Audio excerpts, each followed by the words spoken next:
수업비도 자기가 뭐 공부하고 투자했어야지 수업비지. 상상하지 못한 새로운 나라에 살고 계신데 초보자분들은 뭐라도 해야 될 것 같은 그런 분위기잖아요. 지금 전국이 다 불장이니까 조언을 좀 해주시죠. 지금 뭐 해야 됩니까? 지금 초보 투자자들 5천 1억이 있다. 난 뭔가 좀 해보고 싶어. 근데 주식은 아닌 것 같아. 부동산을 해야 될 것 같아. 어렵죠. 어려운데 만약에 내가 지금 내 집 하나 있거나 아니면 없다. 사실 1억 5천 1억이면 내 집 하라고 하기도 사실 좀 애매한 그렇죠. 금액이고요. 그럼 결국엔 투자를 해야 되는데 이제 전세 끼고 사는 식으로 사야 되고, 그렇게 치면 한 1억 정도면 수도권에서는 없지만 지방 쪽 내려가면 지금 아까 말했듯이 핫한 지역들 말고 아직 좀 덜 뜨거웠던 지역들은 1억 정도면 투자할 수 있는 물건들이 있어요. 심지어 제가 얼마 전에 봤던 거는 그 나름 이름 있는 도시에 완전 상권지에 있어요. 근데 아파트가 물론 좀 대낮아파트긴 한 97년식이긴 했는데 갭이 500이었어요. 이름 있는 도시였거든요. 들으면 아는 도시거든요. 그런 물건들도 있기는 있어요. 그리고 그런 물건들도 저는 그 물건도 좀 오를 가능성이 있지 않나? 왜냐면 그 정도 입지에 거기 주변에 구축밖에 없었거든요. 10년 이내 아파트가 단지가 그 많은 아파트 단지고 3단지값밖에 없었어. 그런 지역들 같은 경우 찾으면은 있기 때문에 그거를 이제 찾는 연습을 하셔야 되는데, 문제는 이게 모든 건 그래요. 뭐 임대차법 얘기 좀 이따 또 할 건가요, 선생님? 예. 뭐 그거랑 연관되어 있는 부분인데, 결국에는 투자자들 입장에서는 우리가 집값을 띄우는 주체는 아니다라고 얘기하고 있겠지만, 사실 우리가 집값을 띄우는데 일조를 하고 있는 거는 저는 항상 맞다고 생각을 하고요. 왜냐면 수요라는 게 10개의 물건이 있어도 이 물건을 2개씩 팔 수도 있고 3개씩 팔 수도 있고 5개씩 팔 수도 있어요, 나눠서. 근데 2개씩 팔고 있는데 그때 2개씩 팔 때는 수요가 2명이었기 때문에 2개씩 팔기 때문에 가격이 안 올라요. 근데 똑같이 2개씩 팔고 있는데 갑자기 외지에서 와가지고 나도 여기서 살래라고 해서 4명이 사게 돼요. 그러면 가격이 오르는 거거든요. 단기적으로 공급 수요의 불일치가 결국 가격을 올리게 하는 원인인데, 그 단기적인 공급 수요의 불일치를 누가 만들겠어요? 외지인인 투자자들이 만드는 거예요, 결국에는. 실수요자들이 만드는 게 아니라. 그래서 그렇게 만드는 거기 때문에 이게 지나가고 나면, 제가 아까 말씀드렸다시피 실수요자가 고정을 시킨다고 말씀을 드렸잖아요. 고정시키고 난 뒤에 내가 그 뒤에 그런 지역에 혹시 모르고 초보자분들은 특히나 그런 실수를 많이 하시니까 그런 데를 들어가면 사실 나중에 엑시시 진짜 어려울 수도 있죠. 그래서 사실 저는 5천 1억 정도 있는 신규 투자자분들이면은 지금은 좀 시장을 지켜보는 게 오히려 낫지 않나. 차라리 그 돈 중에 500만 원 정도는 다른 뭐 여러 가지 강의 들으면서 차라리 견문을 넓히는 게 낫지 않는 시기인가. 섣불리 투자했다가는 쉽지 않은 시기. 이게 주식시장도 똑같아요. 주식시장이 완전 박살나고서 다시 올라갈 때는 웬만한 주 사도 다 올라요. 그쵸? 근데, 지금은 사실 상승장이 주식이 많이 올랐으면 올랐을수록 그만큼 더 초보자들은 살아남기 힘든 시장이 되거든요. 어떤 거는 거품이기 때문에. 그거를 사실 지금 초보 투자자분들이라면 가려내실 눈이 크게 없을 거라 저는 생각을 하고요. 너무 마음 급해서 카톡방에서 있는 정보 보고 가지 마시고, 그리고 항상 투자를 하실 때 그 생각을 하셔야 돼요. 내가 누군가를 앉혀놓고 얘한테 내가 이 부동산을 왜 투자해야 되는지 30분 정도 브리핑을 할 수 있는 내용이 있어요. 그러면 투자를 하셔도 되는데, 대부분의 분들은 물어보면 그런 얘기가 안 나옵니다. 그냥 카톡방에서 들어서요. 아, 제 금액에 맞아서요. 여기가 좋다고 해서요. 이게 끝이에요. 그 정도 확신을 가지고 투자하시면 초보자분들도 그런 지역 찾아서 하시는 거 한번 고려해볼 만한데, 그렇지 않으면, 왜냐하면 그런 얘기도 하잖아요. 수업비라고. 수업비 생각하고 투자할래요 라고 하는데, 수업비도 자기가 뭐 공부하고 투자했어야지 수업비지. 아무것도 모르고 투자하고도 돈만 하려고 그 수업비라고 하는 거는 말도 안 되는 거예요. 그러니까 좀 초보자분들일수록 지금은 좀 더 공부를 하시고, 그 다음에 내가 아까 말씀드린 것처럼 만약 남자분이시면 와이프한테, 여자분이시면 남편한테 진짜 PPT 한번 만들어서, 아니면 아직 결혼 안 했다 그러면 부모님한테라도 PPT 만들어서 제가 이래서 여기 아파트를 투자하려고 합니다라고 한 4억 계획서처럼 만들어 보세요. 그렇게 만들어서 내가 확신이 들면 그때는 한번 움직이셔도 되지 않나. 그래서 의견 안 맞는 분들은 진짜 실제로 배우자분한테 PT를 한다고 하더라고요. 네, 제가 실제로 그랬습니다. 아, 그러셨어요? 초보자분들이 성급하신 부분은 당연히 이렇게 급등기에 난 안 사면 뒤처지는 거 아닐까?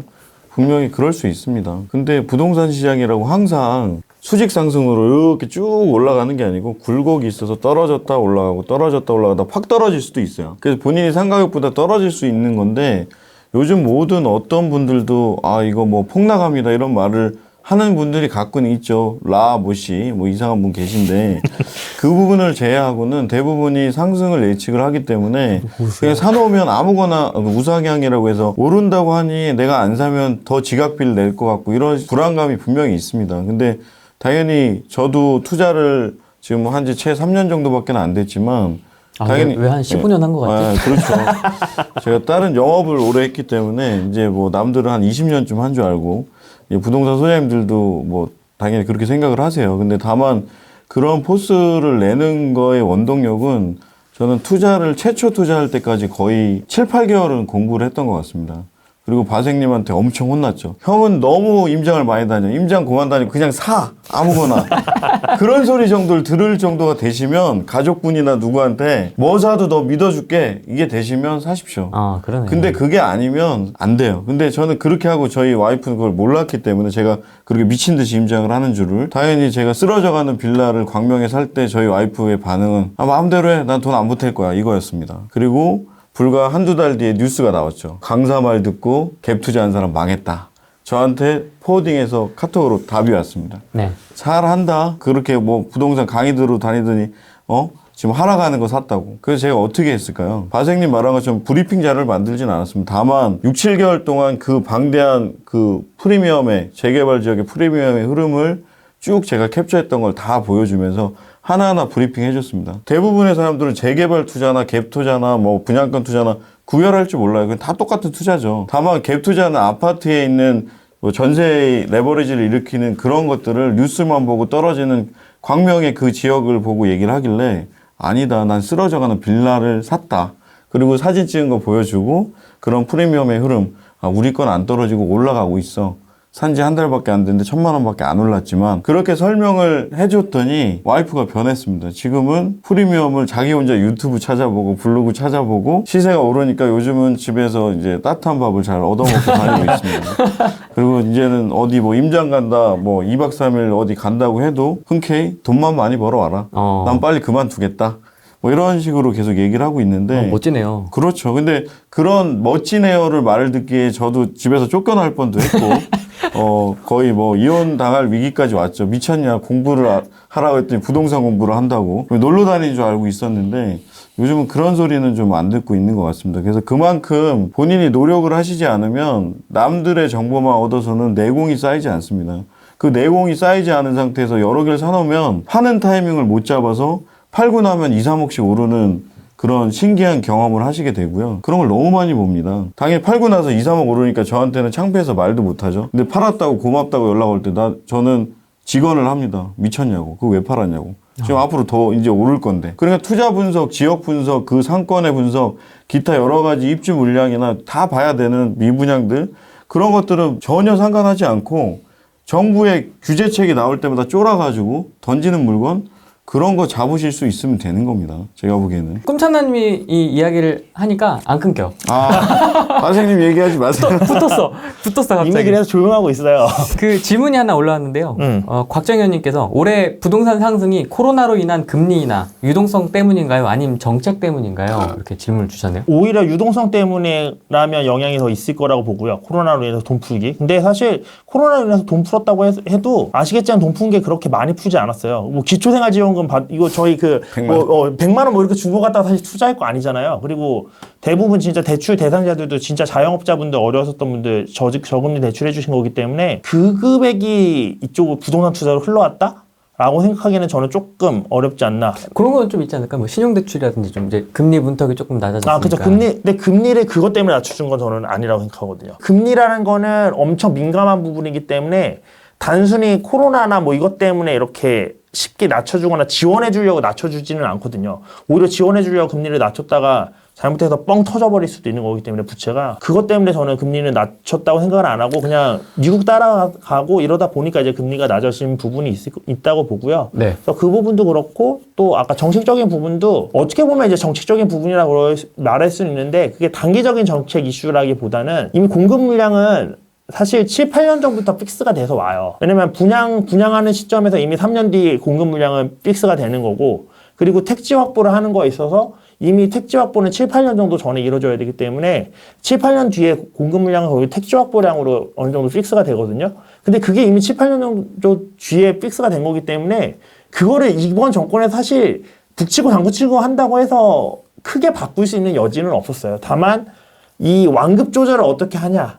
그걸 어떻게 정책적으로 잘했었냐 요거의 문제였을 뿐이지 지금은 저는 사실 정책 실패라고 꼭 말하기도 어려운 게 그냥 오래 시장이었어요. 그냥. 그래서 저는 들어왔던 거고 근데 2021년은 제가 아까 전망할 때 조금 보수적으로 말씀드렸던 게 제가 아는 한으로는 통계 데이터가 잡힌 이후부터 지금까지 봤을 때 전국이 이렇게 동시다발적으로 다 빨간불이 들어왔던 적은 없었거든요. 어떤 지역이 오르면 어떤 지역은 떨어지고 그 지역이 오르면 어떤 지역은 떨어지고 이런 식으로 서로 주고받으면서 올랐는데 지금은 아무래도 그 시절 대비해서 카톡방이나 이런 것도 생겼고 훨씬 더 네트워크가 활발해진 시기라서 그래서 저는 정보 교류가 빠르고 전국이 지금 이렇게 빨간불이 들어오는 장이 됐다고 생각을 하거든요. 그러면 이런 장이 과거에 없었단 말이에요. 제가 지금까지 투자를 공격적으로 하고 아까 꿈찬호님도 웃으면서 얘기하셨지만 그만 답사하고 사라고 했던 것도 그때는 과거 사례를 반추했을 때 이거는 다른 변수가 크게 없던 장이었기 때문에 사도 된다라고 말씀드렸던 거거든요.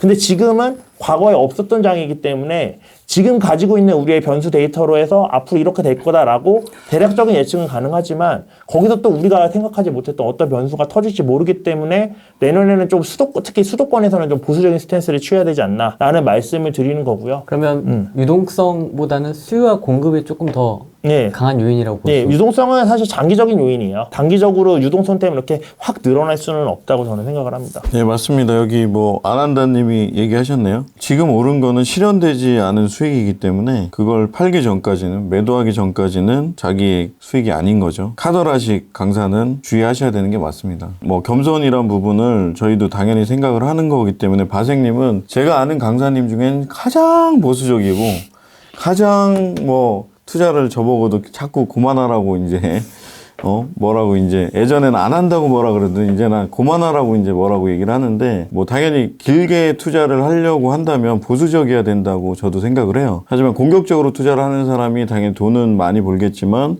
그만큼 하이 리스크, 하이 리턴이란 건 잊지 않아야 되고요. 그걸 견뎌낼 수 있고 그걸 극복할 수 있는 힘이 있고 없고의 차이이기 때문에 하이 리스크라고 해서 무조건 하지 말라고 할 수는 없습니다. 다만 기본 대부분의 강사들이나 사이클상으로는 상승장의 마지막에 재개발, 재건축이 불이 붙는다고 얘기를 합니다. 그렇게 많은 책들이 그렇게 얘기를 했고 많은 강사들이 그렇게 얘기를 했지만 지금은 그걸 규제 일변도에 그리고 규제가 너무 심해서 한 달에 한 번씩 규제가 나오다 보니까 그게 역효과가 나고 있는 거죠. 그래서 그런 부분이 유동성과 겹치고 금리와 겹치고 투자자들이 주식에 들어가기에도 주식은 폭락했다가 다시 들어가지만 당연히 주식시장은 당연히 여러분 신기한 경험 많이 하시죠. 저는 주식은 안 하는데 주식 자기가 산 것만 떨어지고 코스피나 이런 것들은 막 10% 이상씩 오르고 그런 경험들을 많이 하시게 될 거예요. 그 이유는 뭐냐면 정보의 비대칭성 때문에 그런 건데 부동산 시장도 마찬가지입니다. 그 정보의 비대칭성이라는 거는 일반 카톡방에 의해서 정보가 대칭이 된 것처럼 보이지만 사실 현장에 직접 가보지 않고 현장에 있는 라이브한 날 것의 경험을 하지 않은 분들은 그냥 모르고 사실 수가 있다는 거죠. 그냥 투자 다른 사람들이 했으니까 친구 따라 강남 가는 투자는 상당히 지금 위험할 것 같고요. 제가 보기엔 내년 시장도 그런 의미에서는 뭐 5천에서 아까 1억 이하 얘기하셨지만 예. 초보 투자자나 아니면은 지금까지 막 투자를 하셨던 분들은 좀 자기 재정립의 시간을 적어도 한 3, 4개월, 5, 6개월 아까 바생님도 얘기하셨죠. 뭐 1억 이하 돈이 있다면 500만 원은 아니어도 좋습니다. 다만 책을 읽어보시고 강의는 요즘 온라인으로도 많이 하시니까 그런 좋은 강의를 돈 아끼지 마십시오. 저도 1년 가까이 그렇게 공부를 하고 지금도 강의를 필요한 거는 듣고 있는데 수천만 원 쓴 것 같습니다. 그런 경험들과 현장에 라이브한 그런 것들이 있기 때문에 제가 이렇게 과감하게 질 수 있는 거지. 그냥 무조건 무대뽀로 사는 거는 과감한 게 아니고 미친 거죠. 10만 원, 20만 원, 뭐 VIP, VVIP 그룹 이런 식으로 해서 다단계식으로 주식 투자하는 경우 있습니다. 그거 상당히 위험한 거죠. 마찬가지 부동산도 똑같은 개념이라고 저는 보면 된다고 생각을 하거든요. 그래서 조금 진중하실 필요가 있고 공부가 덜 되신 분들은 시장을 보는 법, 기본을 다지지 않으시면 이제 여러분들이 지금 상상하지 못한 새로운 나라에 살고 계신데 상상하지 못한 새로운 부동산 시장을 맞이할 수도 있습니다. 그러면 당연히 제가 보기에는 경매도 공부를 하셔야 되고요. 언제까지 상승장은 올 수 없습니다. 그 상승장을 떨어질 때의 타이밍을 잘 잡으면 또 돈을 벌 수 있겠죠. 떨어질 때도 돈을 버는 사람이 고수인 거고 그런 사람들은 살아남습니다. 저는 그렇게 살아남기 위해서 정말 계속 공부를 하고 있는데 여러분들도 조금은 약간 진중하게 책도 좀 읽어보시고 여기 바람의 색상님도 제가 제일 좋아하는 스승님인데 한번 나중에 온라인 강의든 오프라인 사실 더 재밌긴 하지만 그렇게 한번 만나볼 추천할 수 있는 1타 강사 중에 은둔고수긴 하죠. 많이 유명하진 않습니다. 하지만 아, 은둔하시는군요. 네, 너무 입 바른 소리를 많이 하시고 그 정부에서 지금 보시면 아시겠지만 제가 말하니까 안 끊기잖아요. 저는 안 유명해서 그래요. 근데 지금 바생님만 말하면 자꾸 끊긴대. 그런 왜곡된 그런 카톡방에 이런 것들이 좋은 점도 있지만 양면이 있다는 거 절대 잊지 마시고 자기가 한번 직접 확인하는 습관을 꼭 들이셨으면 좋겠습니다. 아, 네트워크 엄청 잘 되네. 제가 하니까 안 끊겨요. 이거 어떻게 된 거야? 룰루기대님, 전국이 불장이네요. 진짜 적패드 화이팅. 자, 여기 적패 570분이 계신데 한번 올려보시죠. 엄청 많으시네. 자, 무주택자 0, 실거주 하나만 있으면 1, 다주택자 2주택 이상 2. 한번 올려봐 주십시오. 지금 책 추천해달라고 하셨는데요. 네. 책은 제가 항상 추천하는 책이 한 4-5권 정도 있습니다. 제가 가장 추천하는 거는 부룡님 책이 가장 쉬우면서도 스탠다드하게 좋은 책인데 부동산 투자 이렇게 쉬웠어요? 이런 책이 한 권 있고요. 투자를 왜 해야 되는지, 그 자본소득을 왜 키워야 되는지, 그냥 월급쟁이로 남지 말아야 되는지를 알려주는 부자 아빠 가난 아빠 2. 세 번째 정도 읽어야 되는 게 부동산 투자 흐름이 정답이라는 수현님 책. 네. 이 책도 좋아요. 당연히 벌써 2-3년 됐지만 좋은 책입니다. 좋아요. 그래서- 두 개 내 추천 도셨는데 뺏겼어.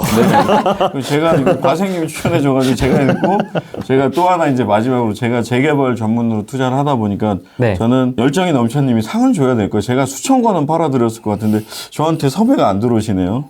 돈 되는 재개발 재건축 2. 1에 노란색이 있지만 1은 재개발 재건축 전반적인 상황이 다 돼 있기 때문에 재개발이 뭔지도 모르면서 재개발 재건축 둘 다 들으시면 아마 머리가 폭발하실 거고요. 돈 되는 재개발 재건축 2는 재개발에 대해서 전반적으로 쉽게 설명돼 있지만 당연히 이것도 어렵습니다. 그게 정상이고요. 2-3번 읽었을 때 50-60% 이해되시면 여러분은 천재입니다. 그것도 진짜 각 잡고 공부하면서 봐야 되더라고요. 각 잡고 공부하시고 당연히 이 책을 읽고 또 다른 재개발 강의 들어보셔도 되고 내년 1-2월쯤에는 뭐 재개발 임장 플러스 현장 임장 플러스 기본 이론 강의를 할 생각이니까 이론 강의도요? 네, 오. 왜냐면 제가 임장을 해보니까 뭐 재개발 투자는 하셨는데 이론도 없이 하다 보니 당연히 뭐 제가 설명하는 걸 반도 이해 못 하시는 분들이 태반이더라고요. 그래서 제가 항상 주장하는 논리는 기본이 받쳐져 있어야 그 다음부터는 물어보지 않고 사게 됩니다. 그러면 제가 거꾸로 눌러주겠죠. 천천히 컴다운 천천히 사라고. 근데 그런 기본을 확실히 갖춰주시면 그 자산은 절대 누가 뺏지 못합니다. 그거를 아시고 조금은 좀 진중하게 제가 지금 추천해드린 4가지 책. 저는 이제 조금 개념, 뭔가 시장 흐름이나 자본주의에서 좀 봤으면 하는 게 부해인 문학. 부해인 문학도 좋습니다. 맞습니다. 정말 명저입니다. 네, 아직 안 보신 분들 한번 보시면 우성님 책이죠. 네, 우성님 책. 브라운스톤 우성님 책인데 정말 좋습니다. 조사를 해봤거든요. 주택수를 완전 다 적폐야. 영주택자 2분인가 계세요. 네, 2분, 3분? 무주택자분들도 계시고 영주택자 2분은 제가 나중에 임장반을 하게 되면 우선권을 드릴 테니까. 공부를 다주택자분들이 더 해. 그쵸, 그러니까. 맞아. 맞아요. 더 할 수밖에 없는 더 할 수밖에 구조라서. 없어요. 알퐁님은 3+2는 뭐죠? 분양권 2개인가? 배우자분하고 같이 분양권이나 뭐 그런 걸 수도 있겠죠. 뭐 그런 거. 아무튼 3+2에서 5고. 0도 좀 있습니다. 0도 좀. 갑자기 0으로 바뀌었어. 0으로 바뀐 거야. 데려가고 하니까. 지금 다 나중에 검증 들어갑니다. 아니, 대화해보면 다 나와요. 그거, 지산 2개시구나. 네, 뭐, 그거는 저한테 뻥치시면 제가 영업을 10년 했기 때문에 몇 주택인지 다 눈에 써 있습니다. 뻥치지 마세요.